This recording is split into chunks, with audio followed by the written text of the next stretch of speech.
ஆதிக் ரவிச்சந்திரன் இயக்கத்துல அதிசர், த்ரிஷா கிருஷ்ணன், அர்ஜுன் தாஸ் உள்ளிட்டோர் நடித்த குட் பேட் அக்லி படம் பாத்தீங்கன்னா ரூபாய் 300 கோடிகளுக்கு மேல வசூல் செஞ்சிருக்கு. படம் குறித்து ஒரு சில நெட்டிசன்கள் பரப்பினாலுமே ரசிகர்களை தாண்டி பல குடும்பங்களுமே இந்த படத்தை திரையரங்குகள்ல இன்றளவுமே கொண்டாடிட்டு இருக்காங்க. தியேட்டரை பார்க்கும்போது குட் பேட் அக்லி ஒரு மிகப்பெரிய வசூலை கொடுத்திருக்கு அப்படின்னுமே சொல்லப்படுது. இதனடுத்து பாத்தீங்கன்னா அதிசருடைய அடுத்த படமான AK-65 இயக்க போவது வேறு யாரும் அல்ல, புஷ்பா 2 இயக்குனர் சுகுமார் அப்படின்னு ஒரு பேச்சு சோசியல் மீடியாக்கள்ல இருந்துட்டு இருக்கு. அல்லு அர்ஜுன் அவர்களை வைத்து சுகுமார் இயக்கிய புஷ்பா 2 படம் உலக அளவுல 1750 கோடி வசூல் பண்ணுச்சு. அவர் அதிசாரை வைத்து படம் இயக்குவதாக அதிகாரப்பூர்வ அறிவிப்பு வரும் அப்படின்னு தற்போது சமூக வலைதளங்கள்ல பரபரப்பாக ஒரு பேச்சு இருந்துட்டு இருக்கு. இந்த நிலையில பாத்தீங்கன்னா இன்னொரு பக்கம் AK-65 படத்தை தனுஷ் இல்லனா ஆதிக் ரவிச்சந்திரனை இயக்க உள்ளார் அப்படின்னு சொல்றாங்க. இதுல எது உண்மை அப்படின்றது தெரியல.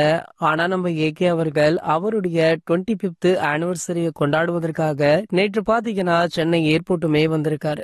வந்தது மட்டும் இல்லாம அவருடைய மனைவியான ஷாலினியை மீட் பண்ணிருக்காரு. அப்போது எடுக்கப்பட்ட புகைப்படங்கள், வீடியோக்கள் சமூக வலைதளங்கள்ல வைரலுமே ஆகிட்டு இருக்கு. வர மே 1ஆம் தேதி, அதாவது அதிசருடைய பிறந்தநாளை முன்னிட்டு இந்த AK-65 படத்திற்கான அறிவிப்பு வெளியாகும் அப்படின்னு சொல்லிருக்காங்க.